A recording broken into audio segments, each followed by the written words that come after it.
చక్కగా ప్రాతకాలంలోనే అమల కనకవర్ణం ప్రజ్వలోత్పావకాక్షం అంటూ హనుమంతుని సుప్రభాతాన్ని చక్కగా పాడాలి, ఆయన్ని సుప్రభాతంతో స్తుతించాలి. ఆ తర్వాత హనుమంతునికి మన్యు సూక్తంతో అభిషేకం చేయాలి.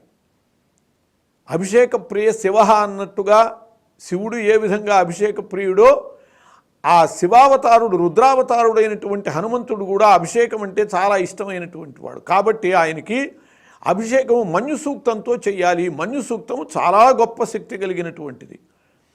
ఆ మన్యు సూక్తంతో అభిషేకం చేస్తే ఎటువంటి కోరికలు కూడా తీరుతాయి. నియమబద్ధంగా కనుక మన్యు సూక్తంతో అభిషేకం చేసిన మన్యు సూక్త పారాయణ చేయటం వల్ల కూడా దానికి చాలా నిదర్శనాలు ఉన్నాయి. 14 రుక్కులతో కూడినటువంటి ఆ మన్యు సూక్తంతో అభిషేకాన్ని నిర్వహించటం, తరువాత ఆయన యొక్క పూజా కార్యక్రమం నిర్వహించడం. ఆంజనేయ స్వామికి ఇష్టమైనటువంటి ద్రవ్యాలలో, పూజా ద్రవ్యాలలో పత్రిలో నాగవల్లి దళాలు ఇష్టమైనటువంటివి. అంటే తమలపాకుల పూజ, ఆంజనేయ స్వామికి తమలపాకుల పూజ చేయాలి. ఆ తమలపాకుల పూజ చేసేటప్పుడు మొదళ్ళు అంటే తొడిమ స్వామి పాదాల దగ్గర పెట్టకూడదు, కొసలు పెట్టాలి. ఏదైనా సమర్పణ కొసతో సమర్పించాలి. అలా తమలపాకుల్ని ఓం ఆంజనేయాయ నమః, ఓం మహావీరాయ నమః, ఓం హనుమతే నమః అంటూ ఆంజనేయ స్వామి పాదాల దగ్గర తమలపాకులు ఉంచి అట్లా అష్టోత్తర శతం 108 నామాలతో పూజ చేయటం. అంతకుముందు అంగపూజ, మారుతయే నమః పాదూ పూజయామి, సుగ్రీవ సఖాయ నమః గుల్భ పూజయామి, అంగదమిత్రాయ నమః జంఘే పూజయామి అంటూ అలా ఆయనకి అంగపూజ చేయటం, తర్వాత అష్టోత్తరం పూజ చేయటం. ఇంకా విశేషంగా మరి పర్వదినాలలో విశేష పూజ చేయాలి కాబట్టి సహస్రనామార్చన కూడా చేయటం. అదే దేవాలయాలు వంటివి అయ్యేటట్లయితే లక్షార్చనలు జరుగుతాయి. ఆకులలో పత్రిలో తులసీ దళాలు, మారేడు దళాలు కూడా హనుమంతునికి ఇష్టమైనవి. లక్షార్చన చేసేవాళ్ళు కూడా 1,00,000 తులసీ దళార్చన హనుమంతునికి చేస్తారు, 1,00,000 మారేడు దళార్చన చేస్తారు. తులసి విష్ణు ప్రీతికరం, మారేడు శివ ప్రీతికరం. ఆంజనేయ స్వామి ఇద్దరికీ సంబంధించినటువంటి వాడు, పరమ వైష్ణవ శిఖామణి, ఈశ్వరాంశ సంభూతుడు. కాబట్టి అటు మారేడు దళము ఆయనకి ఇష్టమే, తులసీ దళము ఇష్టమే.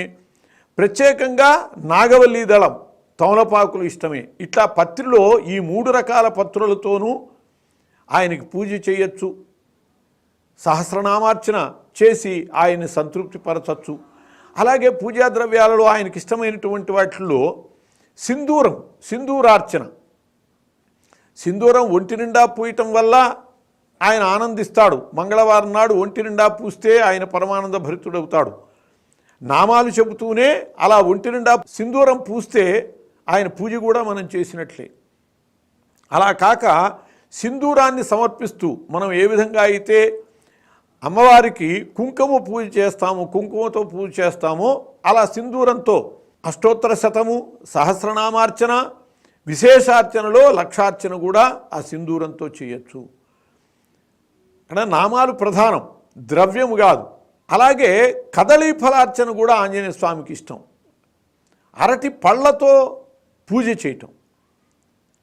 ఒక్కొక్క నామం చెబుతూ అరటిపండు ఆయన పాదాల దగ్గర పెట్టడం. అరటిపండు కూడా తొడిమ పెట్టకూడదు, చివర కొస ఆయన పాదాల దగ్గరికి వచ్చేటట్టుగా అరటిపళ్ళు సమర్పించాలి. అలా కదళీ ఫలార్చన చేస్తే చాలా సంతోషిస్తాడు. ఈ చేసే అర్చనే, ఆరాధనే కదళీ వనంలో కనుక చేస్తే, అంటే అరటి తోటలో ఉన్న ఆంజనేయ స్వామికి చేస్తే అది సహస్ర గుణిత ఫలితం ఇస్తుంది అని చెప్పబడ్డది. ఒక మాటు హనుమాన్ చాలీసా పారాయణ చేస్తే అరటి తోటలో ఉన్న ఆంజనేయ స్వామి దగ్గర 1000 సార్లు పారాయణ చేసినంత విశేషం అది.